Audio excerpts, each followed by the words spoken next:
Yes. I'm sorry? I don't know. It's kind of, yeah, so it was like an interfaith thing that they had earlier. So they just like rearranged it. So the only thing they actually rearranged, there was another set of tables here. They just moved. Oh, thank you so much. I don't think it's going to be enough room. No, sometimes it gets more than 30. Yeah, we might need extra chairs. We might have to actually rearrange some of the tables. But anyway, well, it's a good problem to have. Yes, that's true. Like feel like really embarrassed. Bismillahirrahmanirrahim. Alhamdulillah rabbil alameen wassalatu wassalamu ala rasulillah wa ba'd. I'm sorry. I don't know. I don't know how old it is. I don't know if I can trust it. Let us know. All right, so many of you responded to the survey about the timing, and the majority answers were on the weekend, so Saturday and Sunday after Salat al-Asr. So I guess the only question that remains is, do I do the same order? Do I teach uṣūl al-fiqh on Saturday and tazkiyah on Sunday? Or do I reverse the order and do tazkiyah on Saturday and uṣūl al-fiqh on Sunday? Saturday, Sunday after Asr. That's what the majority of people, that was like majority of answers. Like I can't, I tried the democratic method, yes. There's no ijma, I agree. And I don't think there can be. I wasn't expecting it at all. I was expecting more. Huh? After Asr. Asr is at 5. Yeah. And I mean, there's iftar.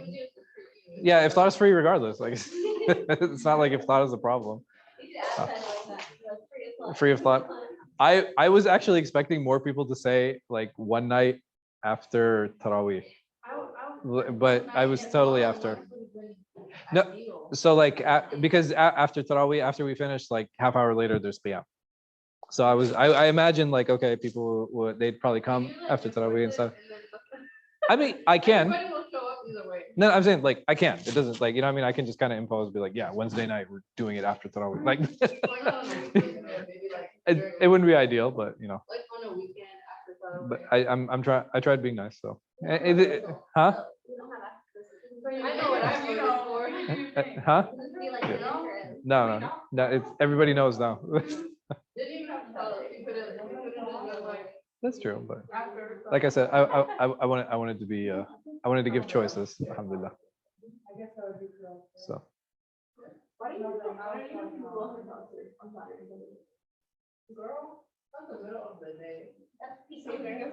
I offered, nobody.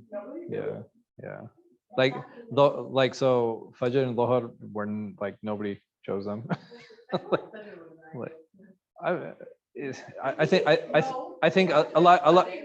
So a lot of people sleep after because they'll pray qiyam and then they'll pray Fajr and then go to sleep. Huh?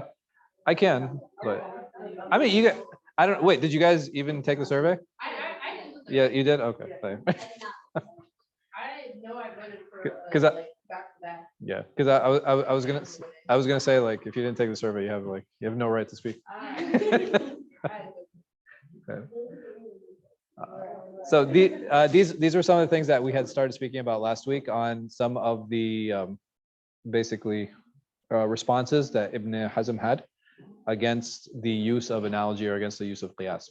And we said that this is one of the verses that he used. He says, "Ya ayyuhalladhina amanu la tuqaddimu bayna yaday Allahi wa rasulihi wattaqullah inna Allaha sami'un alim." Believers, do not push yourselves or put yourselves forward in the presence of Allah subhanahu wa ta'ala and his messenger. Be mindful of Allah. He knows and he sees all. So what was the response to this? You guys remember? So basically he's saying that over here, this is the issue. He said like by doing this is qiyas. He said you guys are putting yourself in front of the Quran and the Sunnah. So his understanding of the verse, we said that there was a problem with his understanding of the verse. Yeah.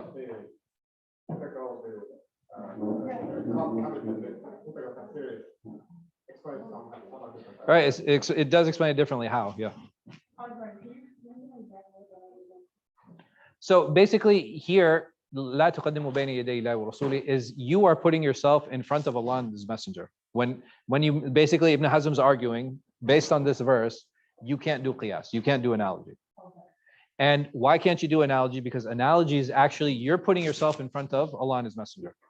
This is not a ruling. You're not extracting the ruling directly from the Quran. You're not extracting a ruling directly from the Sunnah. You're actually coming up with your own ruling, and therefore it is not permissible. And that's why qiyas or analogy is not a reasonable means.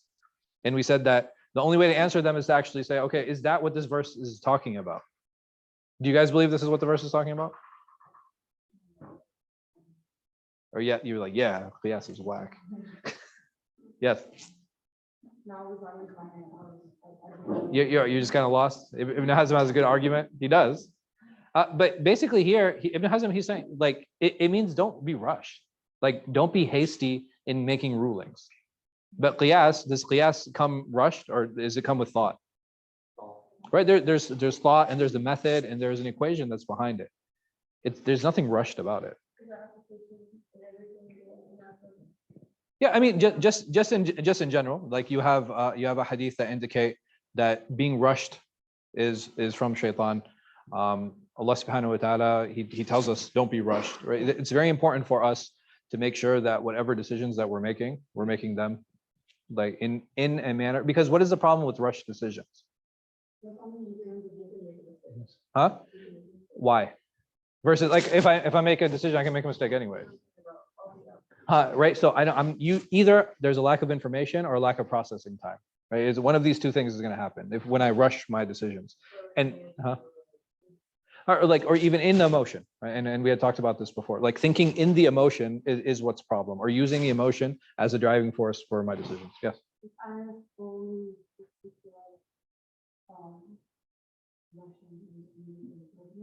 Yeah. Oh, this verse? No, this is because you're making the salah. How am I making the salah? How am I praying? According to Allah and His Messenger. I haven't come up with anything for that prayer. Even rushing prayer, what does rushing prayer mean? And I think this is an important discussion too. What does it mean to rush prayer? Okay, right, losing my concentration. Well, not necessarily not thinking about what you're saying. Like, what if I'm a non-Arab? I'm sorry? Why would you be praying?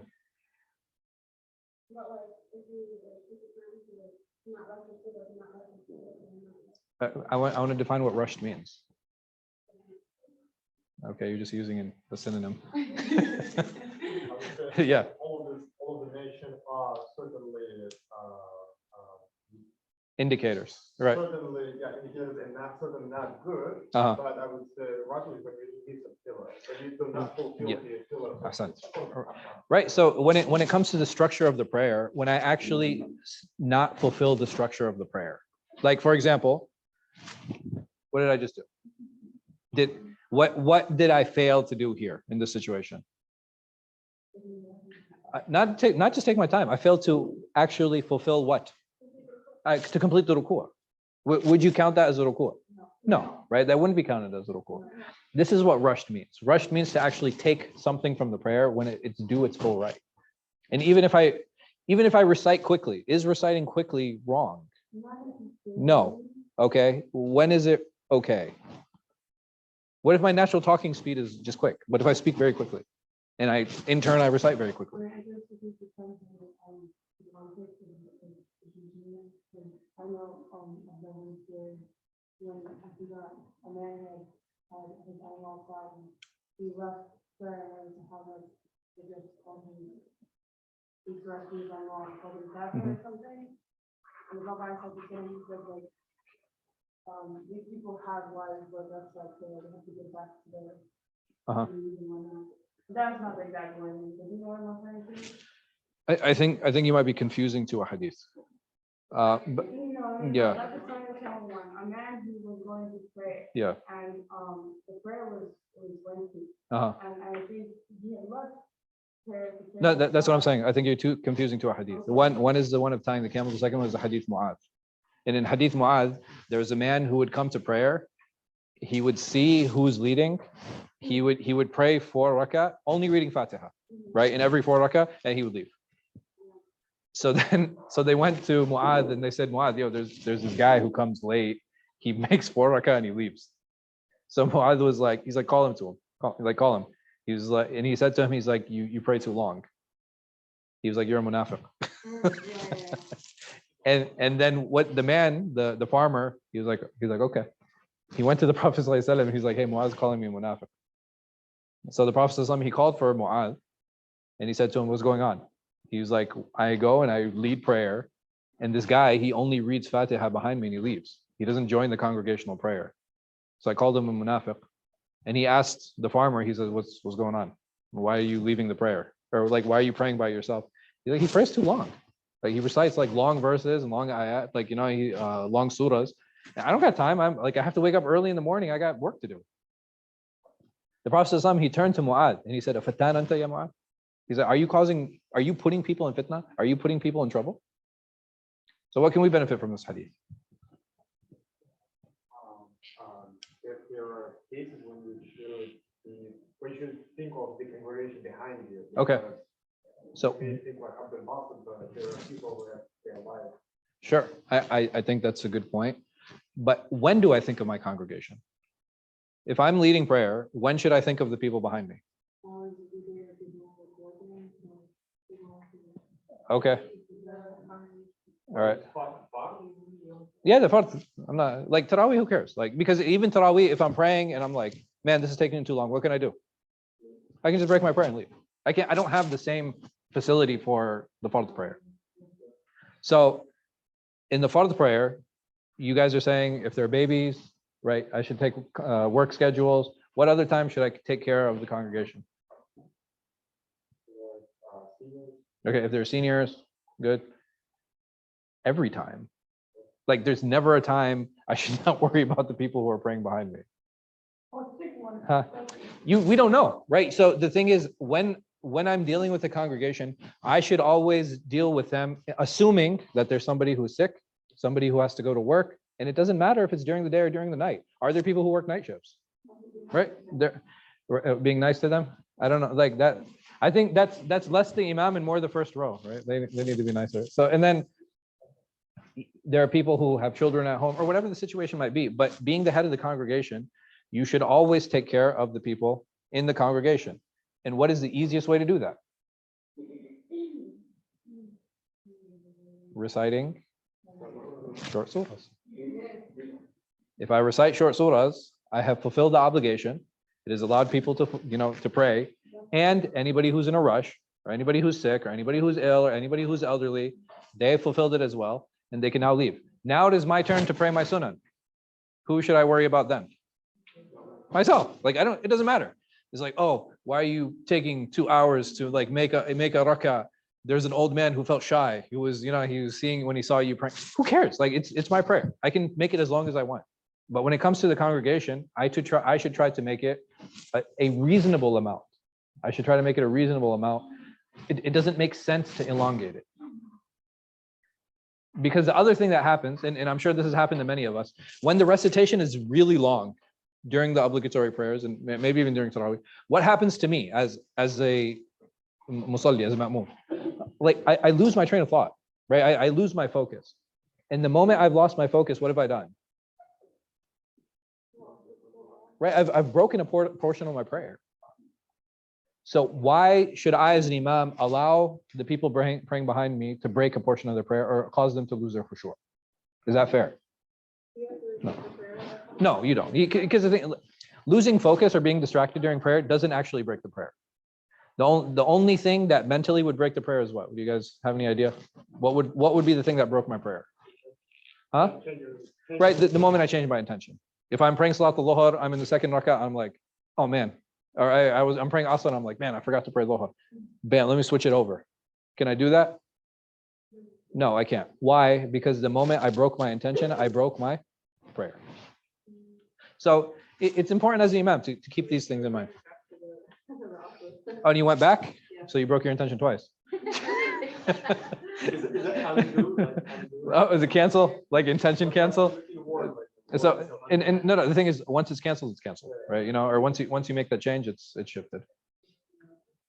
Here, Allah subhanahu wa ta'ala says, لا تقل ما ليس لك به علم إن السمع والبصر والفؤاد كل أولئك كان عنه مسؤولا. Do not follow blindly what you do not know to be true. Ears, eyes, and hearts. You will be questioned about all of these. ما ليس لك به علم. This is what Ibn Hazm is using as a proof that what you do not have knowledge of. Is this verse work for qiyas?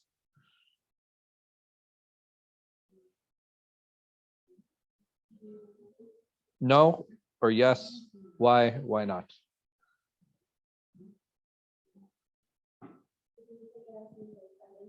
Okay, so there are evidences. But what?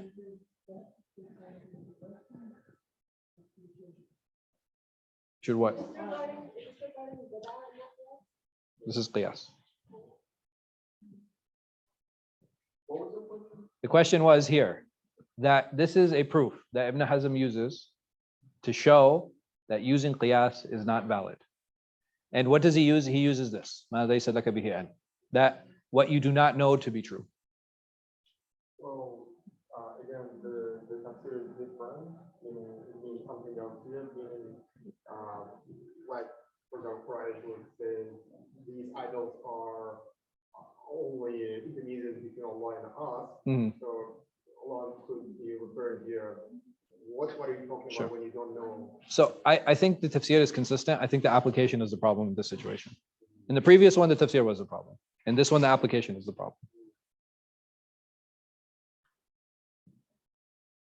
The qiyas is, or analogy, is it an absence of knowledge? Or is there some knowledge there? There is knowledge there, right? There's something to compare it to. So there has to be a knowledge base. The moment that we say that there is a knowledge base, we've removed it from the realm of not knowing, because now you know something. And that's exactly what happened. So what's known to be untrue. But if you know it, and there's a probability there, you remove that completely. The last verses he uses, that we have missed nothing out of the record or out of this book. Why does this not work? Or why does it work? So his argument would be everything is in the Quran, everything is already stated, and then you know. Sure. Place for qiyas. Yeah, that's the understanding. You're absolutely right. So is that the correct understanding or no? No. No. Why? So yeah, nothing meaning Allah gave us some knowledge, and we can use that knowledge to base off our new. That's a rational proof. But what does that have to do with this verse? So number one, are there things outside of the Quran that we use? That's it.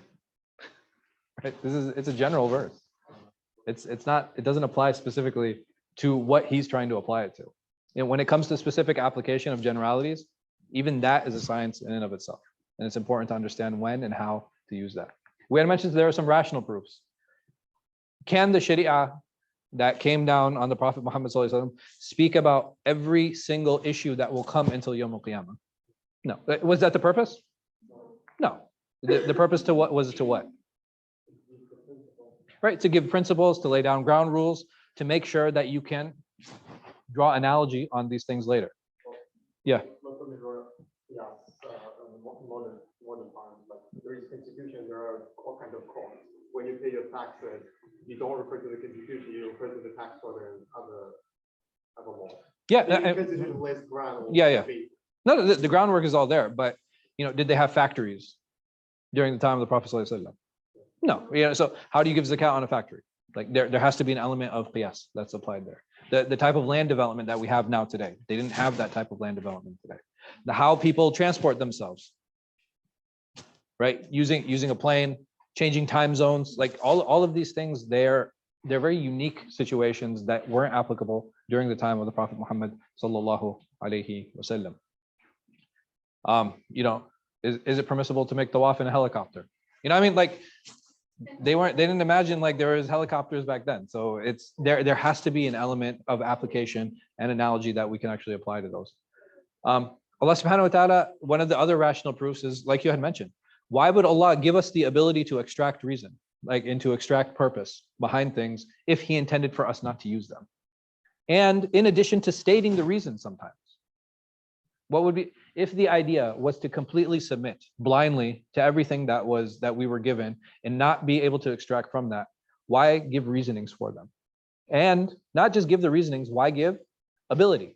Why give the ability to extract those reasons?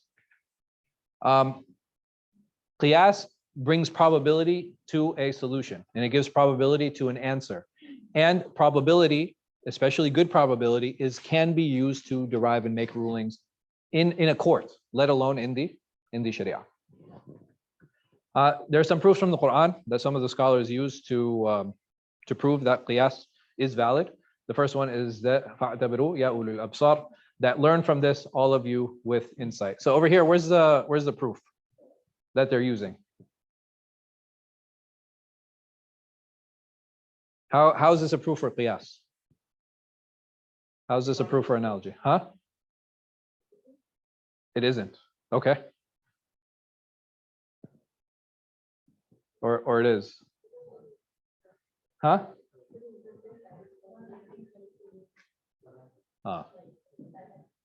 Even simpler than that.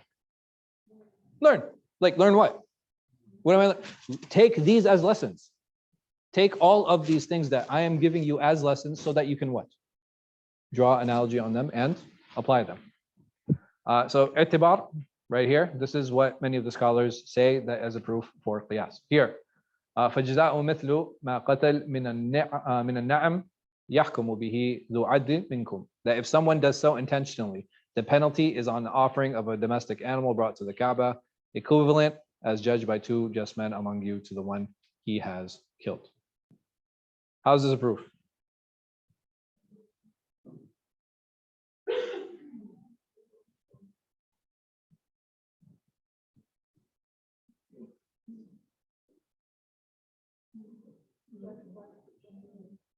Okay. How does that help? Because judging, someone can be like, yeah, judge by the Quran and the Sunnah. Over here, how do we apply? How is this a proof? Because there's a comparison in it, right? There's qiyas that is happening here. There's qiyas that's, if this situation happened here, the same thing would apply if you had two men, right? You have two animals, you have two men. What would you do if you had two men that had this issue? You would do the same thing as you would if you had these two animals. Allah subhanahu wa ta'ala is showing us and giving us an example of qiyas. Next. إِنَّ اللَّهَ لَا يَسْتَحِي أَن يَضْرِبَ مَثَلًا مَا بَعُوضَةً فَمَا فَوْقَهَا. That Allah does not shy away from drawing comparisons, even with something as small as a gnat. Over here, where is the proof? Drawing a comparison. Very simply. Allah subhanahu wa ta'ala is drawing comparisons. Therefore, it is also permissible for us to draw comparisons. And again, remember we talked about qiyas. We said that there are 4 parts to the equation. And 2 of those parts is the thing that you are actually comparing to. The next one, إِنَّ اللَّهَ يَأْمُرُ بِالْعَدْلِ وَالْإِحْسَانِ, that Allah commands justice and doing good. Is this a solid proof? How? Right. So all of these things that what is justice? Justice is actually bringing equality between 2 things. Right? If you have 2 separate things, bringing justice is bringing them to the same level. Right? Because when you have oppression, right, you have an oppressor and somebody who's oppressed. What do you try to do? You're trying to remove the oppression and bring these individuals on. Because the moment you do this, what happens? That would be unjust, right? This would be, instead of favoring the oppressed, now you're favoring the oppressor. So it can, the scale can tip in either direction. Sure, and we can. Yeah, I mean, equity can apply. Equity can apply. I mean, the thing is, the application of it. There's so many different situations, and I mean, we can mention some. We can talk about some. Yeah.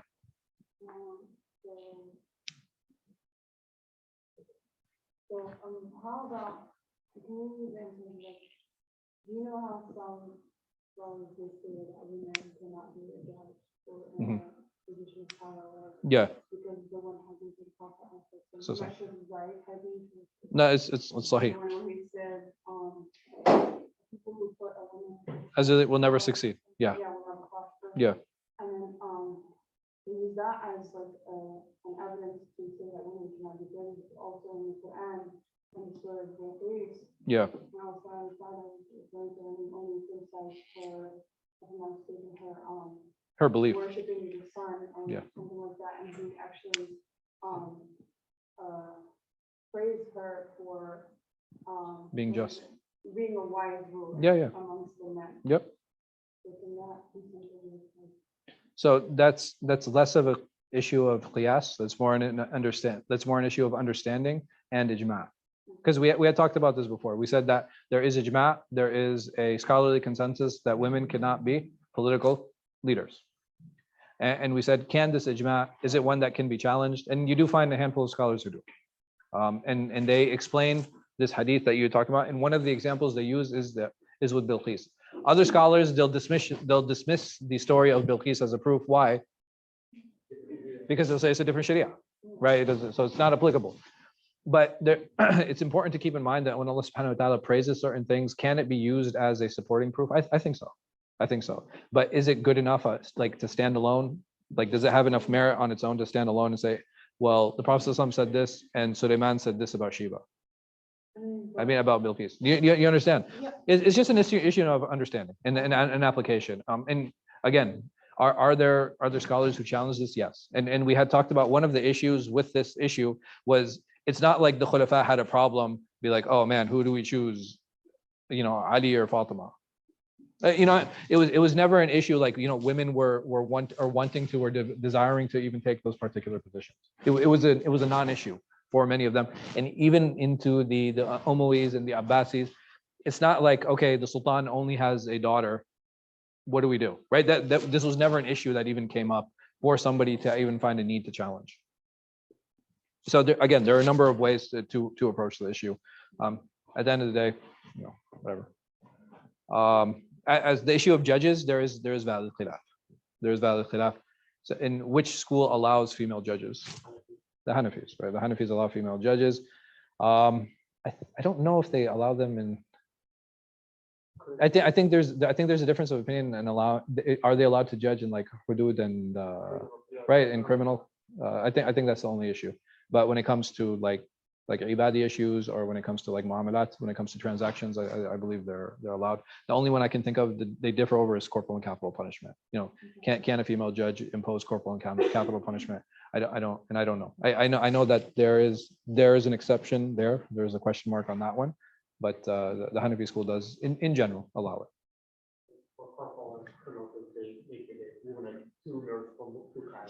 I'm sorry. Oh, they're two merciful. Two merciful.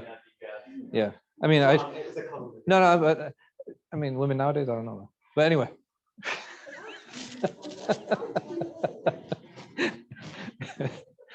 Proofs from the Sunnah. The Prophet ﷺ, he said, if a ruler rules and he is correct, he receives 2 rewards, and if he is wrong, 1. This hadith is in Bukhari and Muslim. How is this a proof for qiyas?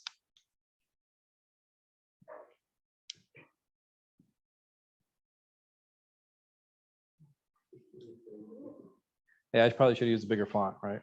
What's supposed to be for them? إذا حكم الحاكم. Yani if a ruler rules and he is correct, if a judge rules and he is correct, he receives 2 rewards, and if he's wrong, he receives 1. Oh yeah, that's a great incentive to Right, it's an incentive to do ijtihad, right? And to do analogy and to use all of these different academic tools to help you come to a ruling. So it allows for intellectual exploration. It allows for academic exploration. Just imagine if the Prophet ﷺ didn't allow ijtihad. He didn't have to. He could have just said like, no, what I've said is enough. You don't need to, don't trouble yourself. Just blindly follow. And look at even if he's wrong, he receives a reward. Yeah, again, this is, just imagine if he ﷺ said that if he's right, he receives 1 reward. If he's wrong, he receives a sin. Would anybody want to explore? Everybody would be like, yeah, I'm good. Like I'm not, or somebody extremely confident, mashallah.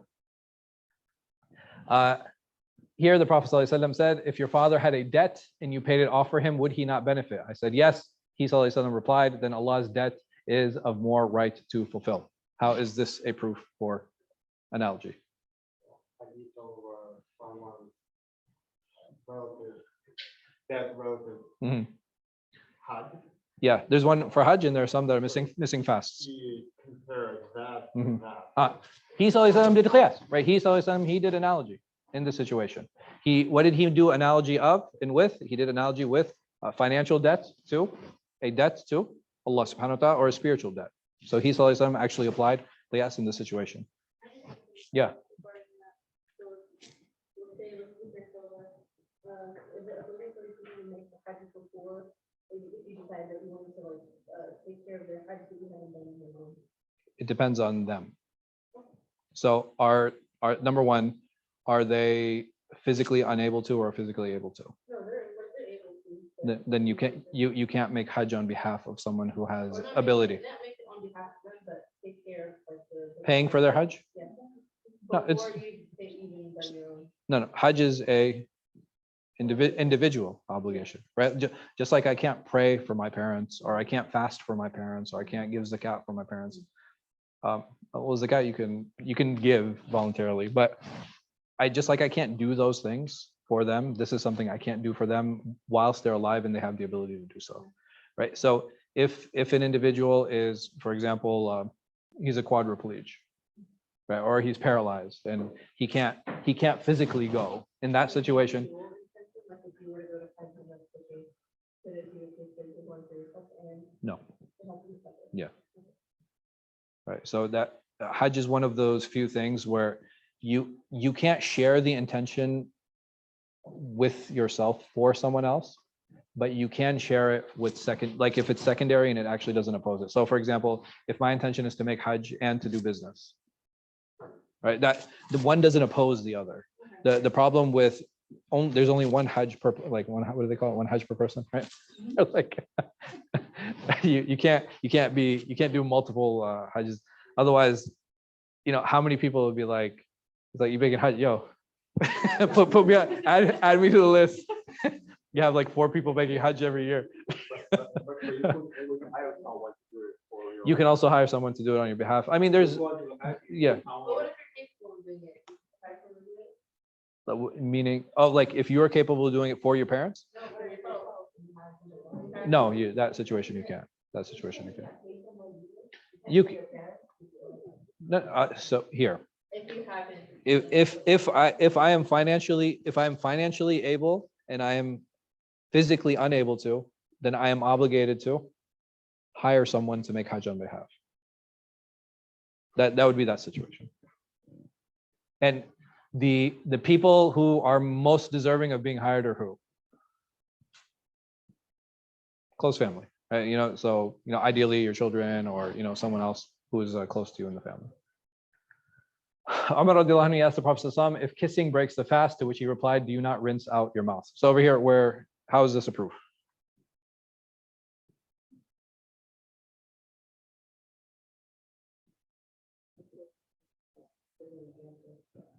So drinking water is something that normally breaks the fast, but that just touching the water, basically the Prophet ﷺ is saying, just touching the water doesn't what? Doesn't break the fast. So just like touching water, which normally would break your fast if you consumed it, touching your wife wouldn't break your fast. The next section is textual interpretation. I'm sorry?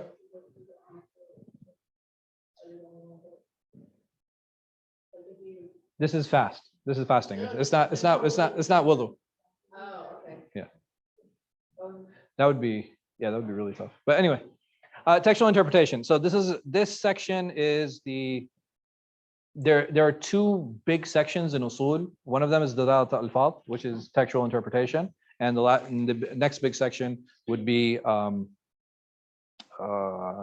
and taqlīd. So those are the 2 biggest discussions in the uṣūl books, and this is one of the things that we're actually going to dive into and we're going to talk about now, and what it means, what it entails, why it's so important.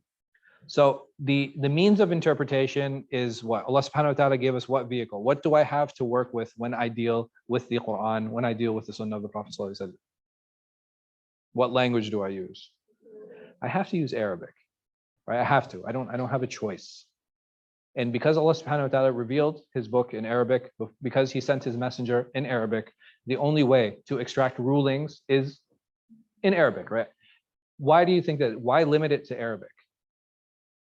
Why not somebody say like, okay, well, I just translate it. Right, because there are things that can be lost in translation. Even translation is actually, it's more so an explanation than it is a translation.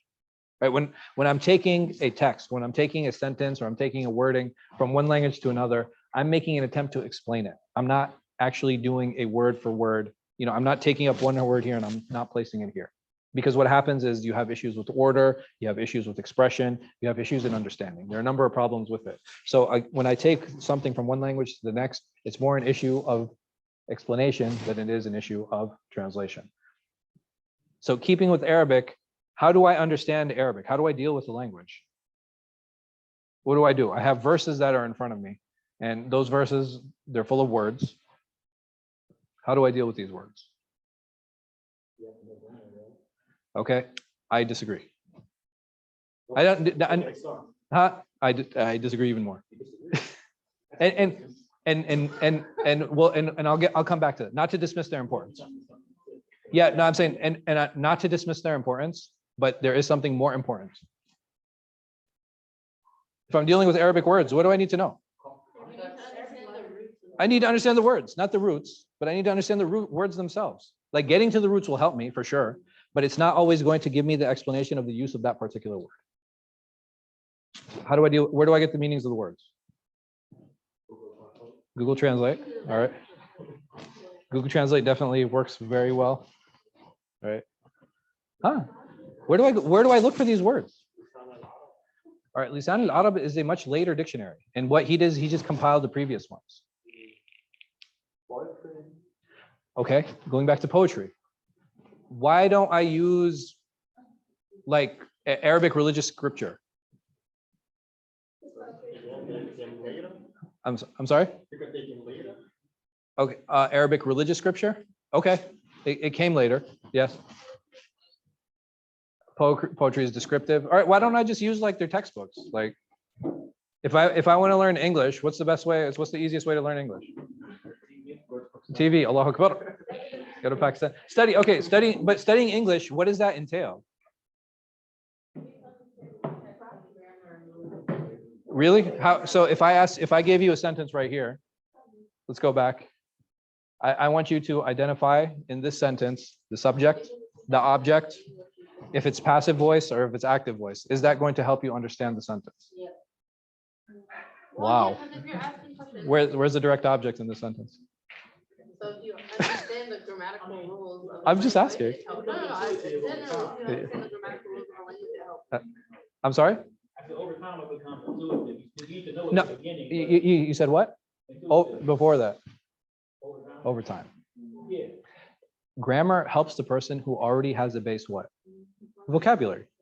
And somebody who already who's versed in that. So grammar does play a role to help us in understanding things.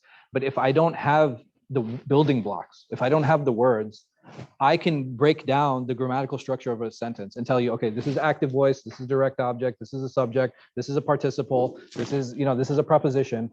Did that help me understand if I don't understand what the words are on the page? No.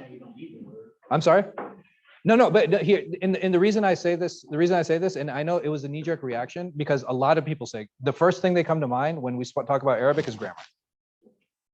That's not the way to approach Arabic. If I want to learn Arabic, I want to learn English, Chinese, whatever the case might be, I have to learn the meanings of the words first. If I don't know what the words are in front of me, I will not know how to apply the grammar and what those changes do. I'm sorry? With everything. If I don't know the words, it doesn't matter how well I apply the grammar.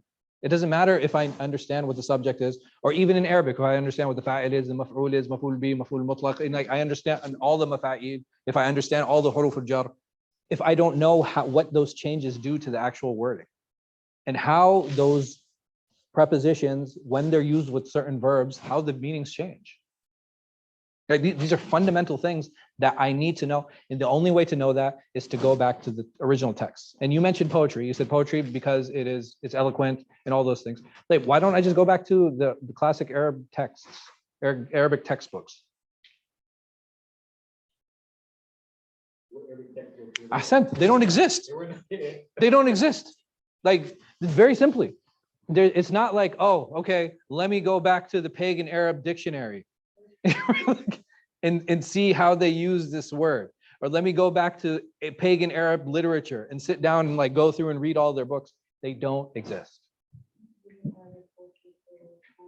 I'm sorry. Arabic poetry is a form of literature. There's no doubt about it. But I meant literature in the sense like, give me a classic Arab pagan play. Doesn't exist, right? And not to say like that diminishes their culture in any way, shape, or form, but this is how they express themselves. This is how they put together their language. You know, why did the description come? Because poetry was their main means of propagation, was their main means of getting information out.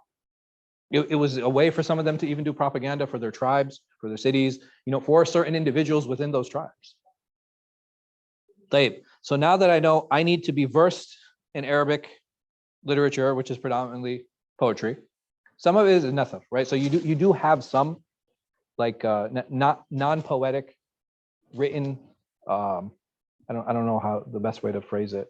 Like it is literature, and it's not poetry, and it does exist. There's no doubt about it. But a vast majority of Arabic literature is composed of poetry. So me, as someone who wants to go and learn the language now, one of the best ways to do that, like we said, is to build my vocabulary. But now for us, do I need to go through the entirety of the Arabic poetry encyclopedia? No, right? I don't need to. Why? Because what do I have? I'm sorry? The Quran is not going to, so the Quran, to help me understand the Quran, and there are certain words that are only mentioned one time. Where else can I go in the Quran to find the meaning? Yeah, you see the problem with that? Like the words that repeat, for sure, it gives us context and it can help me understand. What if it only appears one time? Where do I get the context for that?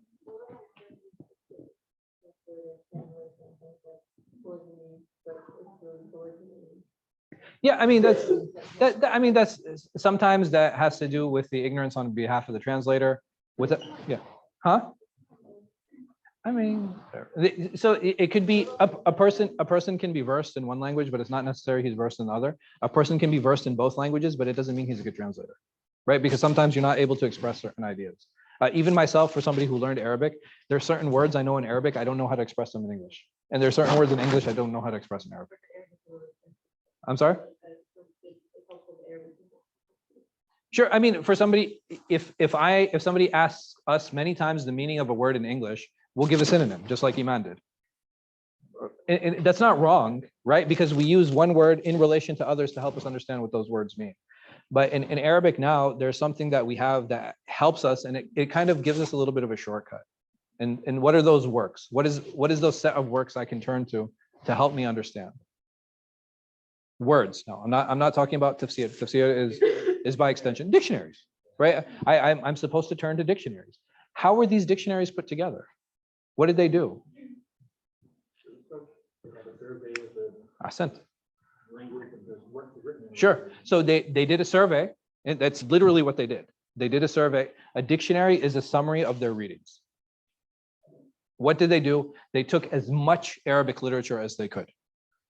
And what they would do is they would go through the literature and look for a specific word and where it's being used. Then they would take every use of that word, they would gather it, and after they gathered all the uses of the word, what did they do? They defined it. They defined it. That's how a dictionary works. That you take all of the uses of a particular word, then you bring it into one space, and then you're able to define it because now you know how that word is being used. It's the same thing in English, right? It's the same thing in English, the same thing in any language. You know, so, but what did these people read in order to help them get to that point? They read it. Like you literally have to read everything. You have to read every piece of Arabic literature. And how did they decide that? They decided how, because you have to limit it, right? You have to limit it. What do you think their breaking point was? Or what do you think their limit was? Or there was no restriction? Any Arabic they could get their hands on, they were like, yeah, this is good.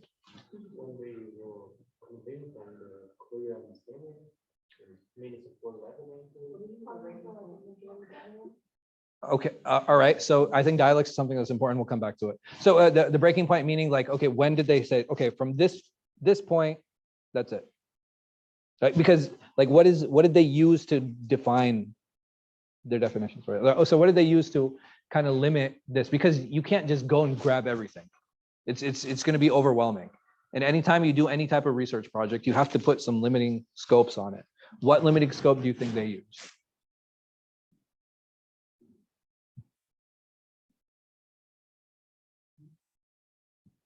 So Imam Shafi has something to do with it. So that'll help you. I don't know if that'll help anyone.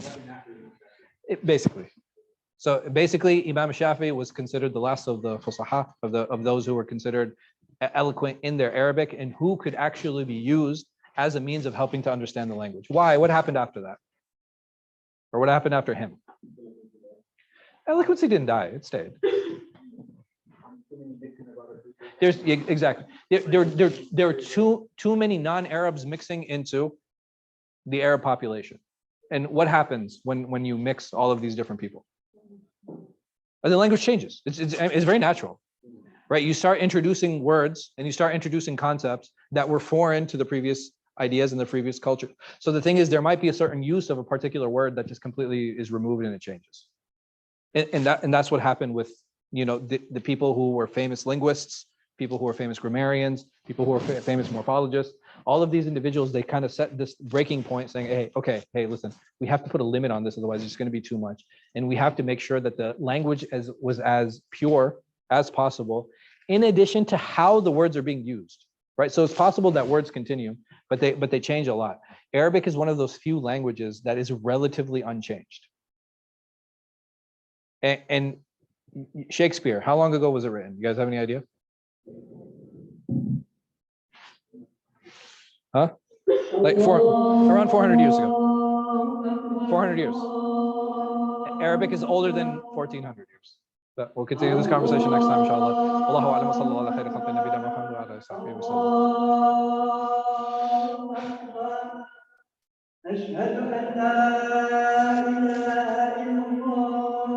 sallam. Any questions? No?